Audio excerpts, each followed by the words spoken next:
Hey, what's going on? It's Bill Burr, and it's time for the Monday Morning Podcast for Monday, January 11th, 2016. What's going on? How are you? How's it going? I'm in a great fucking mood. I don't know why. You know what? I haven't boozed in like fucking, I don't know what it's been. I don't know, 9, 10 days or something like that. I did have a sip of wine last night, but I don't really consider that boozing. You know, the way I go after it. Oh, jeez. My wife, so, you know, something, it's funny, when I stop drinking, my wife always tries to get me back to drinking. Not to get drunk or anything. She just is like, you're so fucking, you know, I drive her so fucking nuts that I just think sometimes, you know, if she wasn't such a good person, I think she would try and like drug me every night, like around supper, right? Make a little dinner. Be like, how is that, honey? Oh, look at you. You look sleepy. And like, I have no idea. Like, she just put some shit in my food. Not to like kill me, just to sort of sedate me. Anyways, but I haven't drank in like 10 days or something. Wow, that really made my head go somewhere. Like, wow, that's kind of fucked up. She does that. But yeah, I haven't drank in like 10 days. I'm feeling good. And so what happens is then I slowly, you know, I start to eat better. I'm starting my day off with the old, from the old country thing, you know, little fucking water at room temperature, which should make you gag if you're any kind of a fucking human being, but you get used to it with some lemon and then a little cayenne pepper in it. And then I let that settle in me, and then I get a couple scoops of Greek yogurt, the all-natural stuff that actually kind of tastes like sour cream. And the first time I ate it, I was like, this is the worst shit I've ever tasted, because I was used to the crack baby yogurt that I've been eating my whole life that has like fucking 40 bags of sugar in it, you know, and you eat yogurt, you're like, yeah! I mean, the amount of sugar that's in fucking regular yogurt, you should fucking snort it. I mean, it's literally like, I mean, I'm not gonna lie to you, I still fucking love it, but the Greek shit took me a minute, and now I'm actually... I like it, man. If I drink this shit and just have a couple scoops of that, it kind of fills me up. And that's kind of the big thing, is you become an old fuck like me. It's just somehow getting the hunger to go away without doing damage to yourself, you know, and then walking around and burning a few calories before you go to the next one, you know. And I know this bunch, you know, hopefully some younger listeners listening to this judging me, going, listen to this old fart talking about fucking lemon water, cayenne pepper, and fucking Greek yogurt. Well, you know something? If you're lucky enough, you'll live long enough. If we don't fuck up something or something bad doesn't happen to you, you know, to get to my age. And, you know, it's good to start healthy habits now. Fuck, shut up, Bill. What are you, the fucking first lady? You know what I'm doing right now? I'm doing shit that like a first lady does right now. I'm actually, let's get in shape, kids. How about you go outside for 10 minutes a day and you just do some jumping jacks? Can you fucking believe that? They got to tell kids to go out and play. You know? That's how fucking insane video games have got. I mean, if I made video games and I actually saw Michelle Obama on TV begging kids to try to not have their first cardiac incident by the time they're in the 3rd grade, I mean, I would tear up and just be like, I did it. You know? I am so fucking great at my job. I've made children stop playing outside.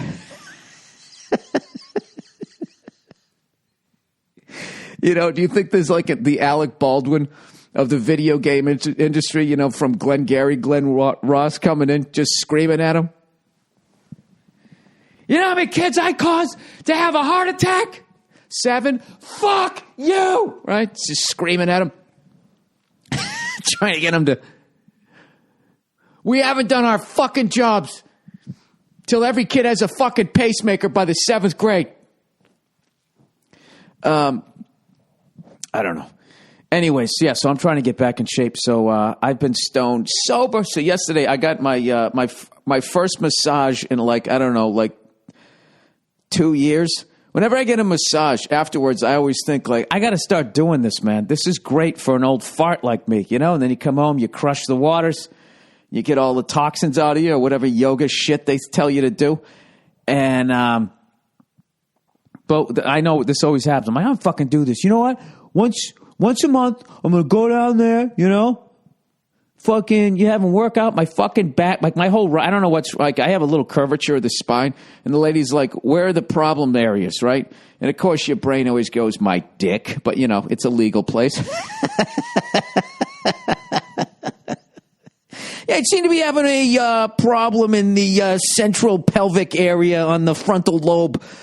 I'm like, I never even noticed it either. I was like, my right shoulder, my right forearm, and my right foot. And I was just like, wow, how fucked up is my right side? And then I realized all of those injuries I got from playing drums. You know, my right forearm from fucking holding this stick wrong. I don't know what I'm doing with my shoulders. Probably after I fuck up another fill, looking at the bass player and shrugging like, I'm sorry. I mean, I tried to get back on one, right? And then my foot, I fucked that up years ago trying to get my bass drum as fast as John Bonham's, you know, which I never even remotely achieved. I just have the lifetime pain. You know, every time I take a step, I'm always reminded of what a wonderful drummer John Bonham is. So anyways, I did that with the lovely Nia. That's always a good thing to do. You know, you go in there with your wife. Then you don't feel like a dirtbag. Because anytime I go to get a massage, I always feel like a dirtbag. There's just no way not to feel like a fucking complete piece of shit when you walk in there. Like, yeah, hey, I want you to work out the kinks there, sweetheart. You know what I mean?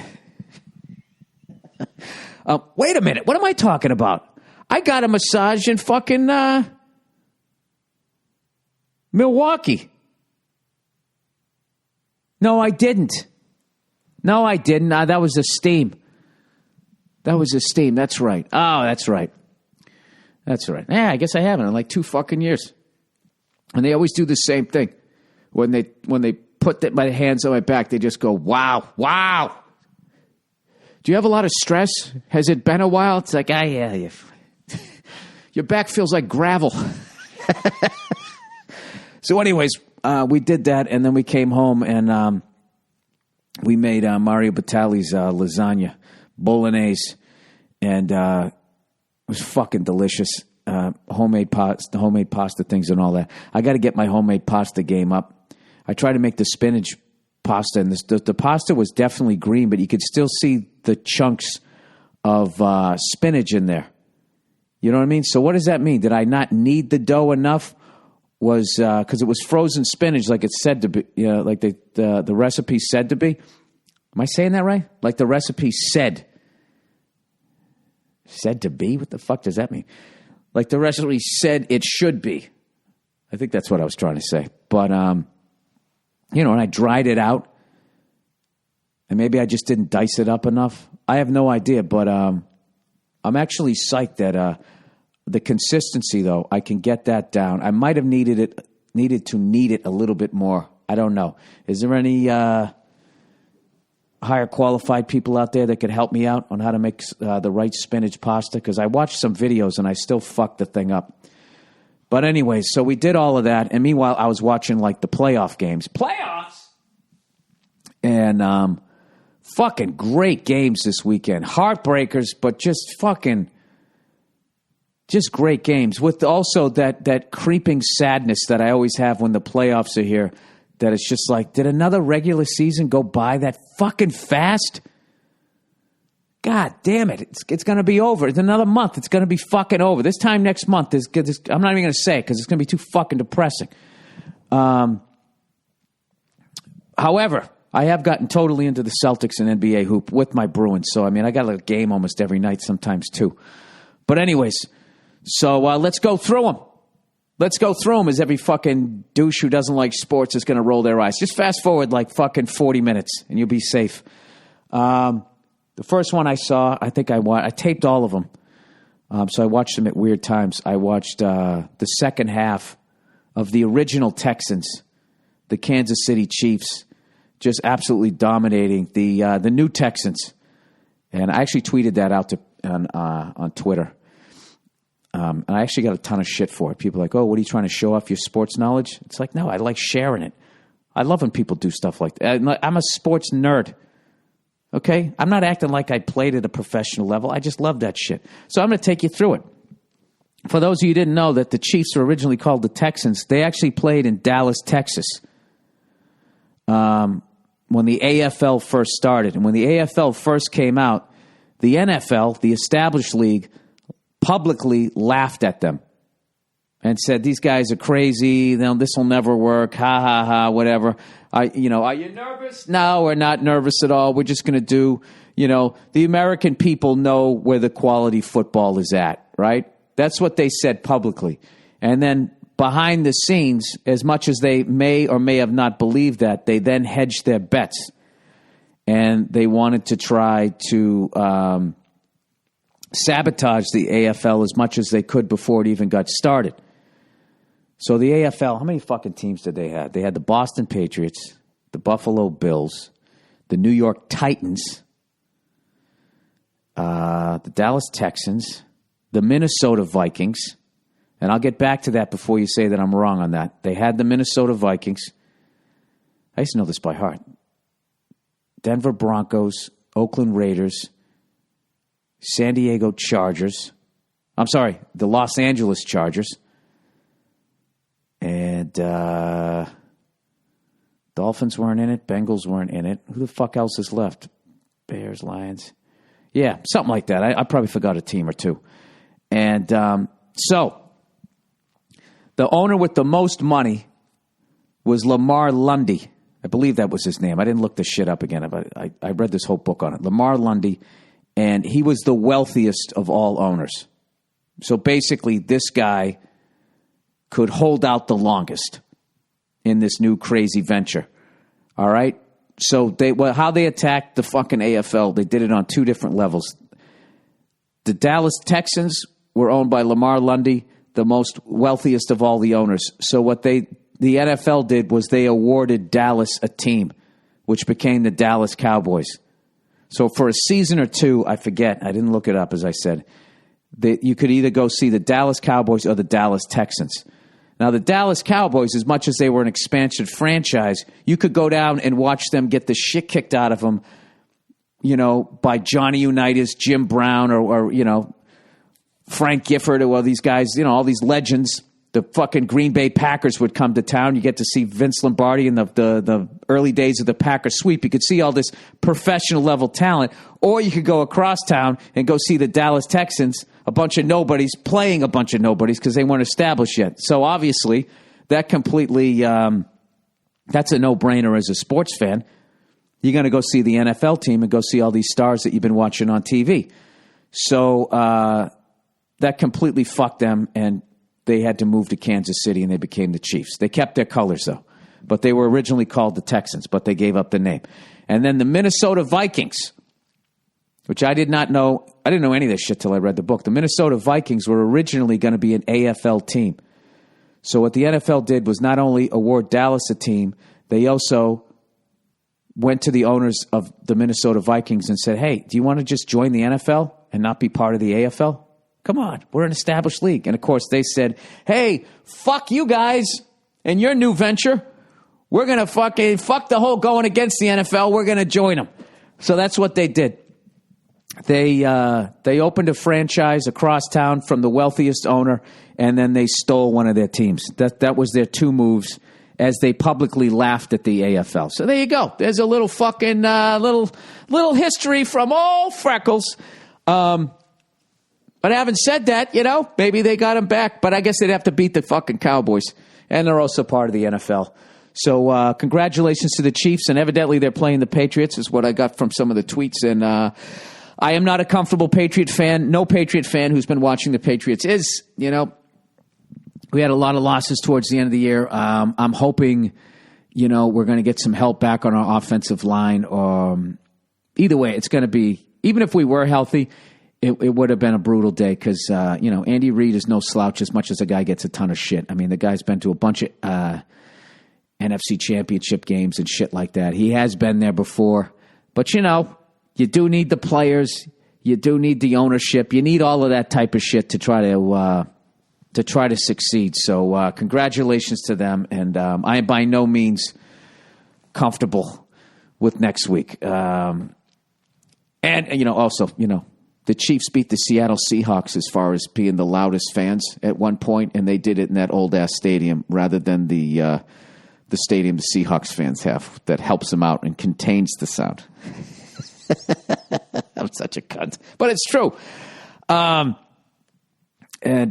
So speaking of the Vikings and the Bengals, my condolences to fans of both teams. I've been there. Fortunately, have not been there in a long time. I guess the Giants losses, but I can't whine as a fan with all the other shit that was going on. But Jesus fucking Christ. What the fuck was that guy doing after he picked off the ball, walking up to the tunnel, already celebrating? I thought fucking athletes were superstitious. The fuck are you doing? Right there. Yeah, right. That's fucking unbelievable to me. And then he's fucking sitting there. He probably already took his goddamn cleats off. And then the very next play, what was it, 2 plays in, they fumbled the fucking ball. I had to watch this part of the game on highlights because I taped the game. For the one time I don't do the extended fucking record, this shit happens.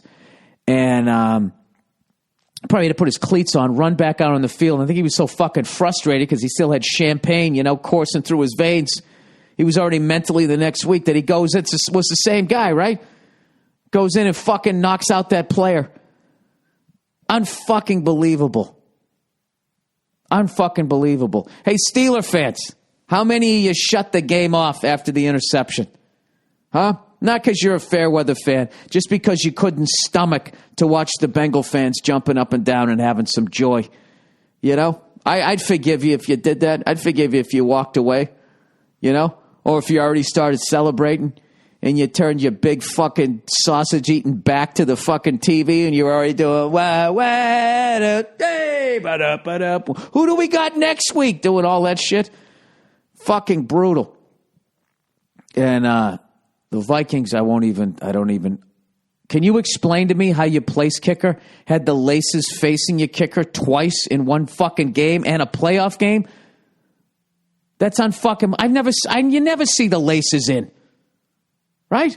I never even knew about. I'm not gonna lie to you. I never even knew about laces out since fucking Ace Ventura. That's when I learned about it. Or is it Ace Ventura?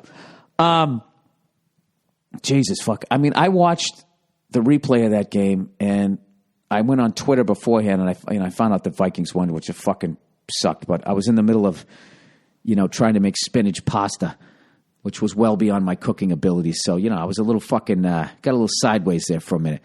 And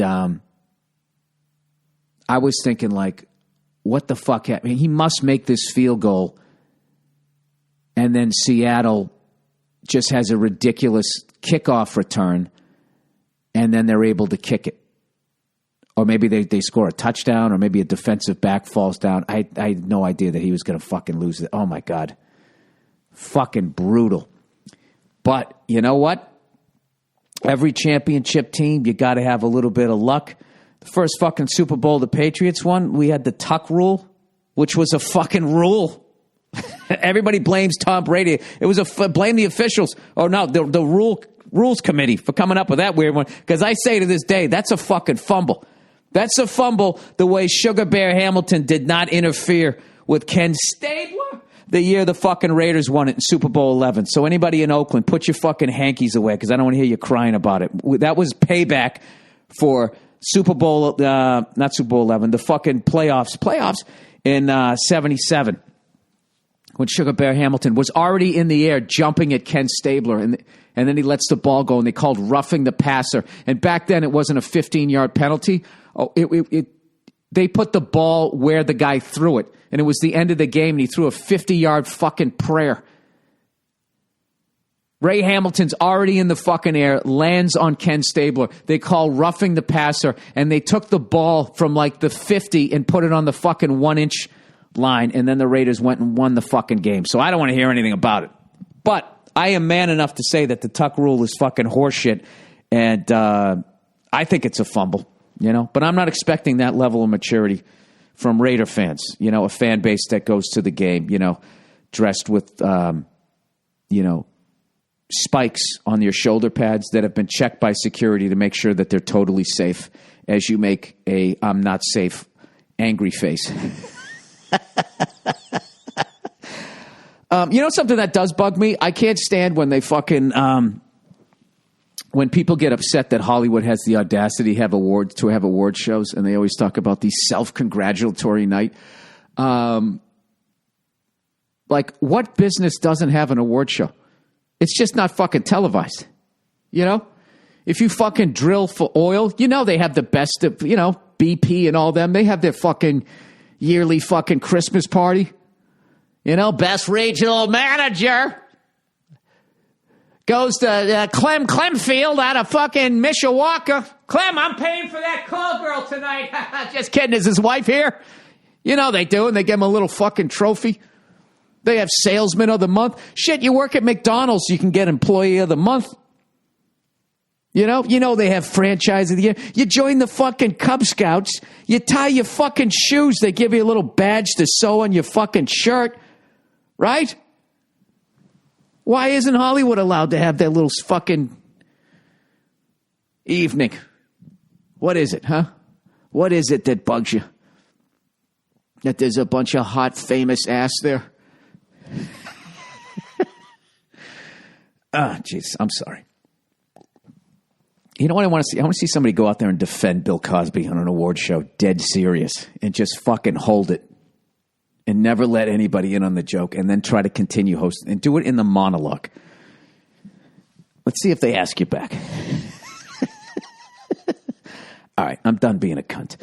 Pats versus Kansas City. No, I'm not. No, this is the one I want to fucking read here. I want to read the live reads, advertising. All right, Dollar Shave Club, everyone. Dollar Shave Club. Lots of players will be sporting playoff beards. Now that the postseason's here, leave that to the pros. Kick off your year right with a fresh blade. That's why millions of others have joined DollarShaveClub.com. Dollar Shave Club knows the key to getting the amazing shave. What? The key to getting amazing shave is simple. 1, use a fresh Dollar Shave Club blade. 2, use their Dr. Kavi's Easy Shave Butter. That's it. Dollar Shave Club delivers amazing razors right to my door for a third of the price of those greedy mega razor corporations. That means listeners who switch now can afford the luxury of shaving with a fresh blade anytime and save hundreds this year. And when you combine that fresh blade with their Dr. Kavi's Easy Shave Butter, it just glides. It's unimaginably smooth. I'm telling you. It's not your average shave foam, and it won't dry out your skin, which is great. The all-natural ingredients leave your skin feeling soft, smooth, and moisturized, even after the shave. Take it from me. Use a fresh Dollar Shave Club blade with Dr. Carvey's Easy Shave Butter. One time I had to do the hours. If you want the most gentle shave imaginable, join the DollarShaveClub.com/Burr revolution today. That's DollarShaveClub.com/Burr. All right, Blue Apron. All right, you need to know how to cook. Not only, if you want to be healthy, you need to know how to cook, all right? Jesus, Blue Apron, you're coming right out with the generalities. Not only do you feel like you know your way around the kitchen, but cooking at home means eating healthier and saving money instead of ordering expensive takeout again. But where do you start? Blue Apron has you covered. For less than $10 per meal, Blue Apron delivers all the fresh ingredients you need to create home-cooked meals. Just follow the easy step-by-step instructions. Each meal can be prepared in 40 minutes or less. No more overwhelming trips to the grocery store. No more sad takeout. Plus, you know what's great is if, you're dating some chick and she doesn't know, you're dating some guy, whatever the fuck you're doing, and they don't know that you don't know shit in the kitchen, You whip this fucking thing together. They look, this is maybe somebody I could be with, If you're looking for a relationship or maybe somebody they could fuck. Each meal can be prepared in 40 minutes or less. No overwhelming trips to the grocery store. No more sad takeouts. I already read that. No matter your dietary preferences, Blue Apron makes it a breeze to discover and prepare dishes like blah, blah, blah, blah, blah. Right now in your kitchen, cook with ingredients that you've never used before, like watermelon radishes. I've never heard of that. Farro, F-A-R-R-O, and purple potatoes. And recipes between 500 to 700 calories per portion. Delicious and good for you. Dude, if you're fucking working out trying to get shape, this is fucking perfect. Right now, you can get your first 2 meals for free at blueapron.com/Burr. That's blueapron.com/Burr. Hey, blueapron.com/Burr. Blue Apron, a better way to cook. It'd be great even if you have a 9 to 5 regular job. If you start off with a decent breakfast, you bring your fucking lunch, and then you order Blue Apron at night. And you all know, Did I say y'all? Y'all, you all know what I'm talking about. Dinner is what fucks your diet. At least for me, because I can eat well the whole fucking day. The whole day I'm doing good. And then by fucking 4 o'clock, I'm like, hey, I want some fucking potato chips. I want some ice cream, If you can just fucking call these cunts and have them deliver a 500 to 700 meal and you just fucking eat the shit, right? And then you're done. Drink waters for the rest of the night. Have a little celery already cut up, Throw a spoonful of peanut butter in there, It's going to melt off. Unless you have, I don't know, some built-in excuse, like a lot of overweight people do. Oh, my metabolism's really slow. Yeah, that and 8,000 calories a fucking day, dude. All right, MVMT watches. Oh, you know what? We only have 4 this week, so why don't I do 2 and 2? Let's do that. All right, let's get back to the thing here. All right. Today, as I'm rushing through this fucking podcast, I'm having somebody coming over looking at my garage today. I even have to whisper this shit. I somehow talked my wife into, allowing me to have somebody come over and take a look at the garage. I know I did that a couple months back, but then I got busy. But now I got the person coming back again. And I'm actually using her skills, that she does with me. That's how I ended up with the dog. Like, we're not getting this dog. We're fostering the dog for a couple of days because she knew that I'd fall in love with the fucking dog, and then that would be it. So it's kind of like when you first start dating a woman, and she wants a relationship. When she comes over to your apartment, what she starts to do is she leaves shit there because it gives her an excuse to come back. I mean, that's fucking nuts, right? Like, they're thinking that far ahead. Oh, you're sitting there like, oh, look at those tits. Oh, what the fuck her? Right? That's all you're thinking. And they're sitting there plotting. You know what I mean? It's like you're some fucking head coach that has no game plan, and she's across the field like fucking Bill Walsh calling the first 25 plays of the game, right? Oh, I love a football life. There's a nice reference to use. So, you know what's fucking hilarious? And speaking of which, the Patrice O'Neal benefits coming up once again. I'll tell you a quick Patrice story. He was so fucking brilliant that I remember he was dating this woman and, or whatever, seeing her, and she started leaving shit around his house. And I just had brought that up. I go, yeah, I dated this woman, she left this shit here and she left that. It's like, what the fuck, I only see her like, once every 2 weeks. She just has shit there. So for 2 weeks, I keep looking at her fucking brush or the shampoo she left or whatever. And I keep thinking about her and it's annoying me. And Patrice just goes, so throw it out. I go, what? He goes, throw it out. I go, I can't throw out a brush. He goes, I would. I go, get the fuck out of it. He goes, yeah. He goes, I did that. And he told me a story where there was a woman he was messing around with, and she left these toiletries and a little bag of makeup and brush and all that. And he fucking threw it out. And then she came back like a week and a half later. And she goes to go in the bathroom, and she's like, hey, what did you do with my stuff? He goes, and he just plays dumb. He goes, what stuff? She goes, I left shampoo here, I had a little makeup bag. He goes, oh, that was yours? Yeah. He goes, yeah, I threw it out. And she was like literally beside herself, but actually on some level respected him for like fucking realizing what she was doing. And then also, I think because that early on, he clearly let her know in a very funny fucking way that he wasn't looking for a relationship, and that she was able to relax and kind of be thinking, we're just fucking. All right. I wanted a little more. He doesn't, at least, but he let her know so fucking early on that it didn't really hurt. Does that make sense? I mean, maybe I'm speaking for her, but I guess I am. But whatever. Either way, it was fucking funny. Oh, Jesus. Was that the fucking worst? I literally just jumped out of the plane and pulled a fucking ripcord on that story. Sorry. It's been a while. It's been a while since I told that story. Hasn't it? Or have I told it before? I don't fucking know. So anyway, I'm kind of using the same fucking tricks that my wife used that got me the dog, I'm using with her, because we're going to Hey, why am I whispering here? Like she can't just listen to the fucking podcast?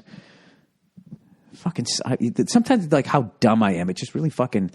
So anyways, what I want to do is I have this old school fucking... my house is built in 1923. So the garage, whenever it was fucking built, was built to house like a fucking Model T Ford kind of car. And those things you sat inside the fucking wheel wells. You know what I mean? If you look at old cars, how the fenders used to flare out and then there was just the engine and, you sat like literally like right behind, basically where you sat. I don't know if I'm explaining it correctly. You know what I mean? You're sitting inside the fucking wheel wells, right? Not like literally in them, but as far as like the line down the side of the car, right? Like if you stuck your head out and you didn't have any fenders on it, you'd be looking at the fucking tire, right? As opposed to, the fucking road. I know all you guys know what I'm talking about. It also goes to show you like how fucking fat and big people have gotten. You know what I mean? Two things. If you ever go to Mount Vernon and you go to Thomas Jefferson's house and you have to duck underneath the fucking, the fuck do you call them? The door frames. You see how much taller people are. And then when you look at those old fucking cars, the fact that two adults could sit side by side like that and they probably weren't even touching each other, So anyways, what I'm trying to say is that my garage is long and skinny and it's like high up, and then it kind of flares out at the back as it kind of wraps around the back of the house a little bit. So what I want to do, the front part is long enough for me to squeeze my truck in there. But then in the back, what I want to do is I want to turn that into like a little gym, which my wife is all for. And then I'm also pitching that I build maybe a little drum room. I got this drum kit that I bought that I have in cases that if I want to play it, I have to throw it in the truck and drive it down to a studio. I'm thinking of building like a room within a room, which will add no value to the house unless I someday sell it to another fucking drummer who also whispers on his own fucking podcast like his wife can't hear it. Fuck it, I'm still whispering. Well, you know why? You know why? Because the guy's coming in like a half hour and my wife is asleep downstairs. If she hears me yelling about it, I might have to have this argument sooner than I'm prepared to have it. So that is the game plan. And like a couple months back, I bought those atomic holds. All those things like that American Ninja shit. So downstairs in the garage, I want to just have those hanging from the ceiling so I can do all that grip strength shit that I want to get better at. By the way, I fucking started working out for the first time in forever, and I went to go do pull-ups. Holy shit. I literally felt like, I was like, do I have sandbags in my pockets? What the fuck's going on? I did 6 good ones and whimpered through the last 4. I always try to do 10. I can't even fucking do it. It's pathetic. So that's like the big exciting thing in my life right now. And I got to kind of get this thing going before my wife wakes up and finds something else to do in the house, maybe. I don't know. So anyways, by the way, people, I'm doing a gig in Vancouver. I'm doing a gig in Vancouver, Canada this Sunday night, a last-second one that was added because I left my January open because I'm still waiting to hear about a season 2. We meet with Netflix this week to pitch them our ideas for season 2. So if you've already watched F is for Family, thank you so much because you've got me to at least getting the meeting. So we'll see. We will see what happens with that. And so I hadn't booked anything in January. So now we're having some last-second gigs coming up. I'm going to do a gig in Vancouver this Sunday, and then I'm going to do a couple dates, 1 or 2 dates, I think, right before the Patrice O'Neill benefit in the tri-state area. We're still trying to fucking iron those things out as we speak. Jesus Christ, Bill, spit it out. All right, let's get to the questions of this week. All right, inbox. Where's the content? Here's the content. No, I had it on the other page. What am I doing? Oh, there we go. All right. Bill, Patriots versus Kansas City. Hello there, Mr. Burr. How's it going, you freckled cunt there? How are you? Hope your holidays were just peachy. Same to Cleo and Nia. Today, I just wanted to hear your honest and objective thoughts about the matchup between your Pats and my Chiefs this weekend. I was just listening to your podcast from 12/7/15 where you said KC won't win shit. Somebody tweeted me that I said that. I talk so much trash, I don't even remember saying that. And I'm content that you may eat those words this week. Oh, absolutely. Oh, I absolutely might eat those words this week. But having said, I think I meant, well, KC won't win shit is you're not going to win the Super Bowl. That's what I mean. My pick is the Seattle Seahawks, which is not really a genius pick by any stretch of the means. They've been there 2 fucking years in a row. I mean, didn't they win yesterday without Marshawn Lynch? I was running back and forth trying to make lasagna noodles. As far as I know, I didn't see Marshawn Lynch in there. My wife was also clicking back and forth to like the fucking Golden Globes. So I just know that they. No, wait. That was the earlier one, dude. You know, yesterday I watched fucking Ohio State, Indiana. I watched 2 playoff football games, and I watched half of a Celtic game and fell asleep. It was fucking ridiculous. So I'm trying to remember what the fuck I saw this weekend. But no, I don't think it's going to be an easy... Listen, I got to tell you this. If we were fucking healthy, we would kick the shit out of you. All right? If we actually had an offensive line, and Edelman was back, and Amendola was back, and we had a fucking running game, and if we were healthy, this is no fucking contest. At home, you know it, and I know it. Right now, Brady is driving a fucking rental car. So you might go in there and beat us, and then you're going to get all fucking excited and loud, and then you know what? I don't know. You know, why would I root against you guys? Hey, you know what? You guys haven't won since what, 1970? All right? What was that fucking Hank Stram call? Power Trap Cross. 57 Power Trap Cross. What the fuck was that thing called? I don't remember. You guys haven't, when you beat the fucking Vikings. Jesus Christ, going way back. You beat the AFL team that fucking sold out. Maybe that's why they're cursed. Maybe that's why they've lost, what did they lose? 4 Super Bowls? 3 Super Bowls. Right? They lost to the fucking Chiefs. They lost to the Packers. They lost to the Dolphins, and they lost to the Steelers. Is that right? Wait, the Dolphins lost to the Cowboys. Then they beat the Vikings, and they beat the Redskins. That's right. Chiefs beat the Vikings. Green Bay beat the Chiefs. They didn't beat the Raiders, did they? They beat the Vikings, right? No, the Vikings would have been in the NFL by then. I don't fucking remember. Whatever. You lost like fucking 3 of them. Maybe because you didn't stick with the AFL guys.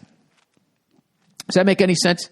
Whatever. Good luck to the Chiefs this week. Good luck to the Patriots. Obviously, my heart is with the Patriots, but, you know, I don't know. I didn't like that Dolphins game where every time Brady, the few times he went back to pass, there was just somebody right in his grill every fucking time. But whatever. The end of the fucking day, we have the greatest fucking quarterback and coach of all fucking time. So go fuck yourself. I think we're going to beat you. All right? It'd be no fun if I just said good luck to you guys. So fuck you guys. You don't stand a chance. There. Now if you beat me, you got something to talk about. Then you can trash me and I can fill out a fucking hour next week on the podcast. All right. Drive to school. Oh, by the way, Alabama! The dream ends tonight! Alabama, Clemson. I don't know shit about either team. I was so fucking busy in the fall, I didn't get to watch any of it. But of course, I wouldn't care if Alabama won, but Clemson hasn't won in a while, so I'd love to see them win. However, if Alabama wins, it just makes the Cleveland Browns' futility even funnier to me because the dumbest fucking move ever. Do you realize that they had Bill Belichick and Nick Saban coaching their team, and they fired them? The fucking Paul Brown, Vince Lombardi of the modern day NFL, and the Paul Brown, Bear Bryant, Vince Lombardi of NCAA Division I football. They had them both coaching together, and they fired them. So if Alabama, as a Cleveland Brown fan, you have to be rooting for Clemson. You just have to. You guys have had enough fucking pain, right? Who knows? Maybe LeBron can get you over the hump this year, you know? I always root for Cleveland. Like I said, I have relatives, you know, family that grew up out there and all that type of shit. I actually love Cleveland. So, however, I also love a good joke. So if Alabama wins tonight, it'll still be funny. Anyways, continue on. Drive to school. Hey, Bill, I've been a fan of yours since the O&A days and Chappelle Show. Somewhere along the line, I had a kid, and he's old enough to listen to some of your podcast. I listened to it with him on the drive to school. I listened to the whole episode beforehand and cut out any of the stuff that is a bit heavy or sexual. Jesus, you're a fucking great dad when you start editing their content, you know? Look at you. You're a regular tipper gore. Not because I'm sheltering him, but because he and I don't need share certain podcast moments when you talk of jizz and some skank before 8 a.m. Exactly. Let the kid have a childhood. Trying to keep it light and positive with the exception of the funny negative. Anyways, I wanted to tell you that it's the best thing we got going. We listen to about 15 minutes a day. It puts him and I in a laughing mood, which he needs. School's a lot of work these days, and he always got a ton of homework and projects and is dragging in the morning. This wakes him up. Sometimes we pause and talk about certain things, or I'll explain certain stuff to him about politics, sports, etc. Yeah, in other words, correct the dumb shit that I said. All that father-son stuff. Thanks for the parental assist. That's great.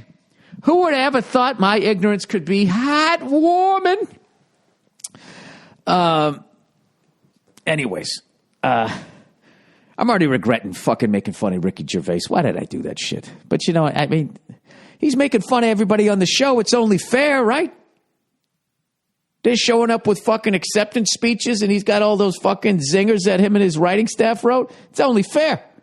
That's why I like Mel Gibson. Mel Gibson gave him shit back.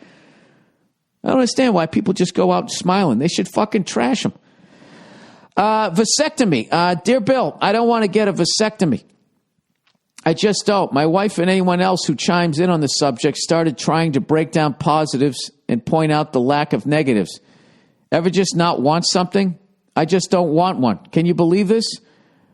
Or are you with everyone else that it must be rooted in some fear, etc.? Fuck that. Dude, fuck that. Are you fucking kidding me? Do you think you could fucking tell a woman what the fuck to do with her body for 2 seconds before she just said you're a chauvinistic cunt? Yeah.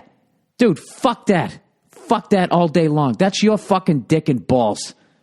All right?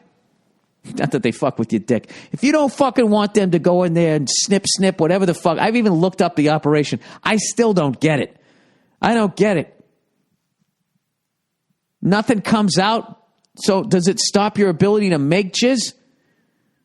Do they put an udder down there where you got to milk the jizz out? Oh, that's disgusting. I don't get what happens, but fuck that. Fuck that. Fuck that. Just sit down with your wife and say, listen, I don't want to do that. And she'll be like, why? Why not? You're just fear-based. It's like, no, it isn't. I don't want to be walking around and dude, you know what that's like? You're like a muscle car, and they want to rip the engine out and put a fucking V6 in there. Fuck you. And keep your Shelby badge on the side of your car, and every day in the morning you wake up standing there looking at yourself after you got out of the shower knowing that it's a lie. Fuck that, dude. Fuck, you keep the bullets in that gun. All right? She can't handle it, you know? What is she going to do to you? Huh? She going to hold you down and make while someone else does it? You don't want one. Dude, you don't want one to the level you're reaching out to a fucking podcast. Okay? Do you understand? I would even use that in your argument. Just be like, but don't play this audio, though. I would just say, listen, I so do not want to do this that I actually wrote into a podcast to get advice. That's how much I don't want to do this. And then she'll just be like, well, maybe we need to go talk to somebody about it, which means she's going to set up an appointment with somebody who agrees with her. All right? Because she's going to set up the appointment going, listen, my husband needs to get a vasectomy. He's very nervous. He says he doesn't want to get it, but it's going to be the best for us. And she's going to totally set the fucking table. It's like those dumb fucks that go on Dr. Phil. You ever see those sad sacks that go on that fucking show with their wife like they have a fucking prayer? Dr. Phil's audience is women.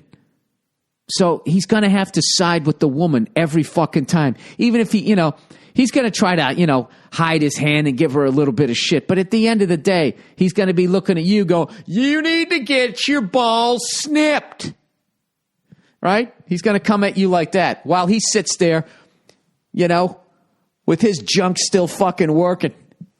He's got a giant fucking unit. Doesn't he do that big fucking goof, that big bald goof walking down the hall?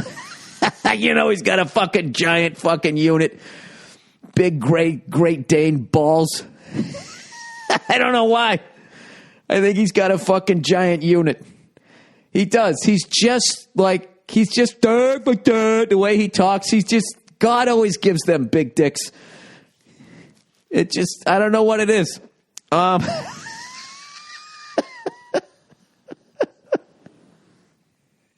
This giant size 16 brown wooden wingtips just sitting across from you. This got to be the worst fucking show ever to be on. Oh my God. I never thought about Dr. Phil's junk before. You see that? It takes somebody to fucking bring up a vasectomy. You'll never be able to think about him again. Me and my big dick say you need to listen to your wife. All right, jumping out of a plane. Hey, Bill, where are you at on jumping out of a plane? If you're a chicken shit American, I'm a Brit, how much money would it take you to jump? I got a bet with my mate that you hate heights and it'd take $500,000 US. Don't change your answer to be contrary to what I just guessed. Keep it fair, good sir. Thanks. Ah, Jesus. Another arrogant Brit. These guys think they're fucking geniuses. I've already done it, you fucking idiot, and I paid someone to do it. I went to, in Pepperell, Massachusetts when I was 19 years old. And I didn't do a tandem jump either. I did a static line jump. I've told this story on the podcast, sir. If you're a little bit more up on it. And also, I have a pilot's license. I fly helicopters. So if I was afraid of heights, I'm afraid of heights. Look, if I don't have a parachute on my back and I'm not in a vehicle that's designed to fly, then yes, I'm afraid of heights. Like, I don't one time I watched a YouTube video and they just showed these guys that had to climb up to the top of this fucking building. And then, no, not climb to, well, they took the elevator. Who's getting who? They were on the roof and it was already on the fucking roof. This building was so fucking high up. And the wind up there must be ridiculous. I would literally just lay down in the fetal position and crawl back to the fucking door that leads to the stairwell, reach up to the handle, and fucking go back down. But this dude then climbs the fucking the radio tower or whatever. And it just keeps getting higher and higher and higher. And the tower gets smaller and smaller and smaller. And he's hooking and unhooking his safety line. I couldn't... obviously the guy lived because it's his GoPro on his helmet. And I've never been so fucking unsettled watching something in my life. Okay? Then I would hate heights. But I think at that point, everybody hates heights. But when I was 19 years old... I went to this place in Pepperell, Massachusetts, which I don't think exists anymore. There might still be an airport there. And they had a school. And I did the static line jump. If you've ever seen that movie Fandango, one of Kevin Costner's earlier ones, where the dude from Breakfast Club, Judd Nelson, his character jumps out. That's exactly what I did. And I remember when we went up, the command was sit in the door, get out, and then he slapped you on the shoulder and said, go. And I remember when he said sit in the door, I thought he was saying close the door. So I was reaching up. I'm sitting down, reaching up, trying to close the door. And he had this big smile on his face like he thought I was chickening out. I feel like I just told this story on the podcast. And then I finally realized he was saying sit in the door. So you sit in the door, and basically it's one of those planes where the wing is above the aircraft. You know what I mean? It's on top of the aircraft as opposed to below, which actually gives you much better sight, I would think, as far as if you wanted to look down. And then there's the support that goes to the side of the plane. So, and then right above one of the landing wheels, the wheels don't retract on this plane, they had welded a little step. So you sat in the fucking door, and I forget how high we were. I want to say we were only like 1,500. We weren't that high up because your chute immediately comes out. So you sit in the door, then he goes, get out. And then what you do is you reach out and you grab that support beam from the wing and you hold onto that while one of your feet is standing on that little step thing.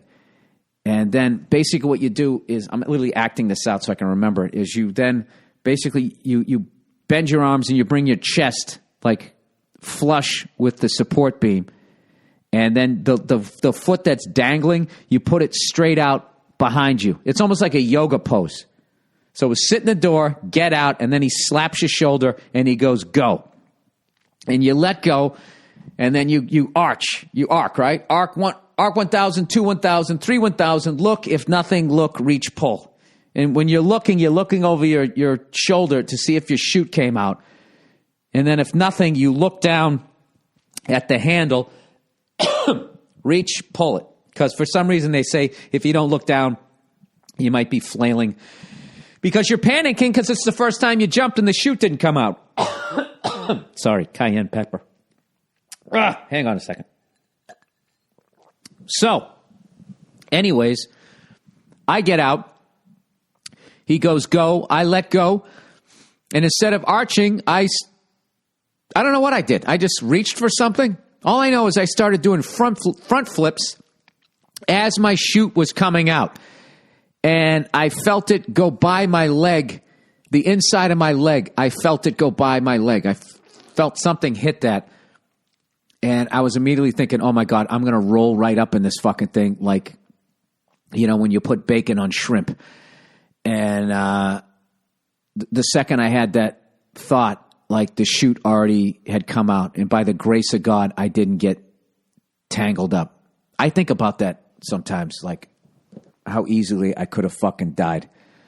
And then, boom, your chute comes out. And when your chute comes out, you don't even feel like you're falling because there's nothing going past you because you're above the tree line and all that. So you just feel like you're just sort of suspended in the air.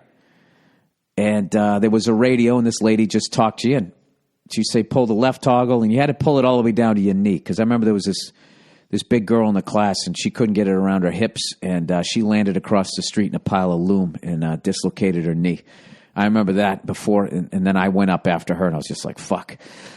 And then they have this ridiculous, you know, when you get to the tree line, you suddenly realize how fast you're falling. I think it was like 17 feet per second or maybe 11 feet. I can't remember, but it was really fast. It was like basically, you know, jumping off of a basketball rim, like how fast you'd come down. It had to be a little bit slower, right? Oh, no, because you're not reaching terminal velocity. I don't fucking know. So all I know is when you hit the ground, what you were supposed to do was look straight ahead.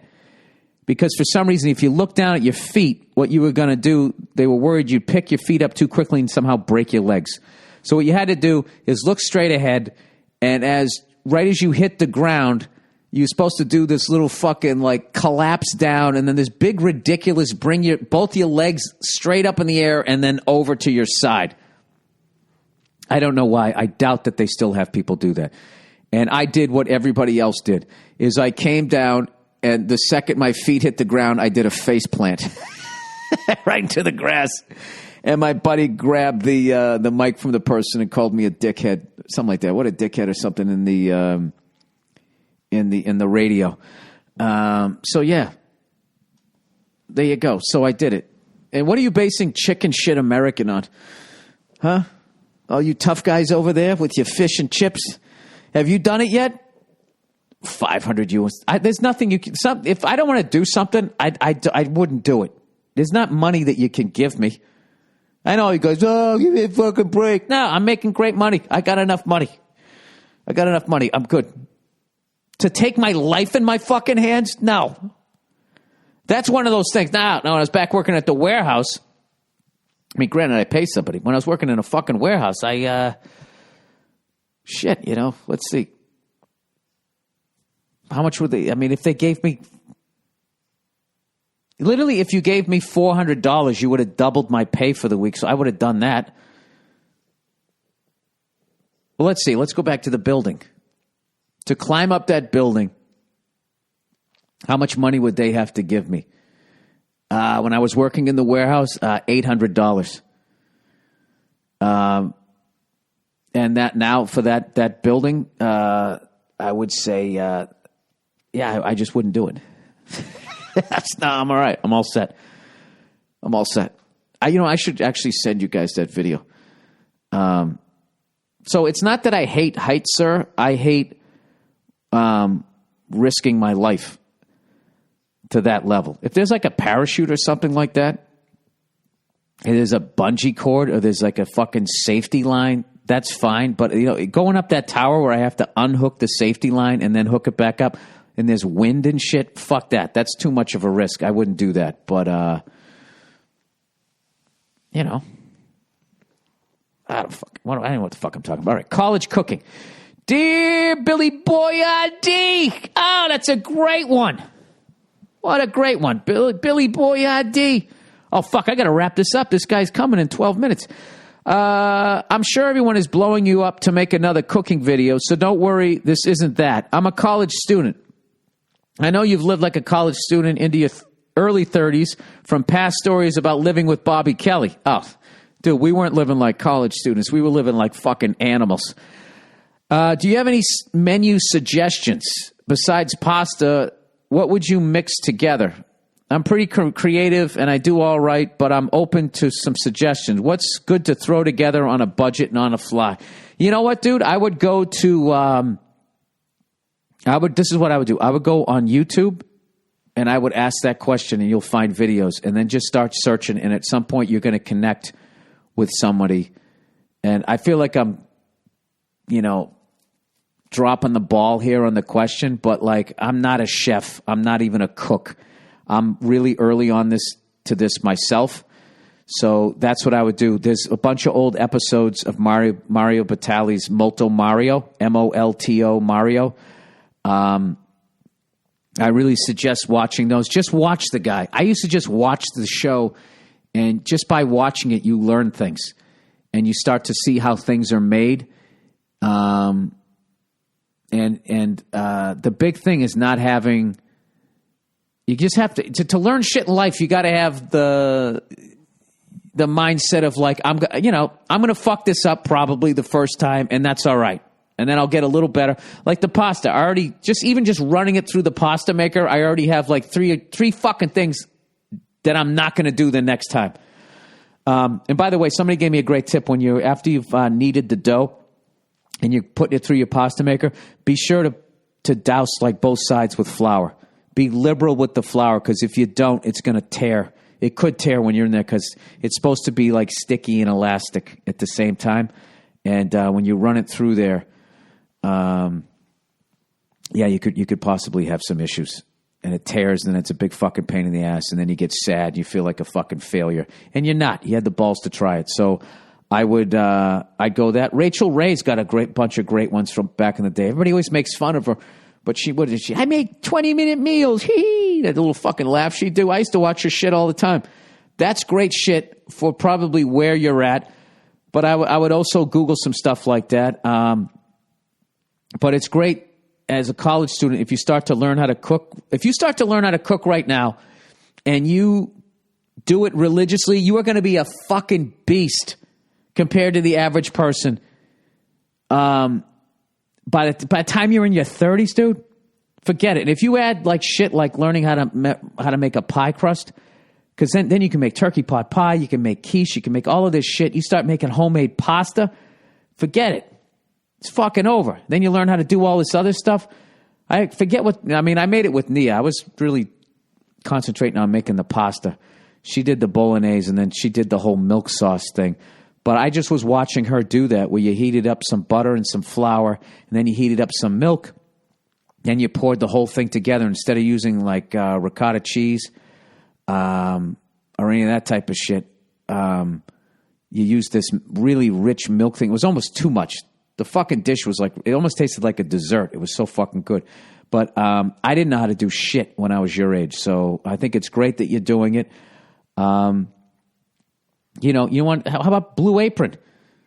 Sign up for that shit and just, steal some of their meal ideas and then expand on them. If there's a style of cooking that they give you, then you go on YouTube and you just start looking at recipes about that. Like, you know what I don't know anything about, which is weird because I love the food, is any sort of Asian style cooking. I actually smoked some ribs and I had this dipping sauce that was like Chinese or Japanese influenced, with the fucking soy sauce and all that. And I was in a part of the grocery store that I never went to. And it was the shit. It tasted great. And that's something I was kind of thinking this year. I want to get down pasta and start to have some Asian type dishes in there. So if there's anybody out there that can help me with that, I'd appreciate it. So anyways, the guy's coming here in 8 minutes. I got to upload this fucker. I'll talk to you later.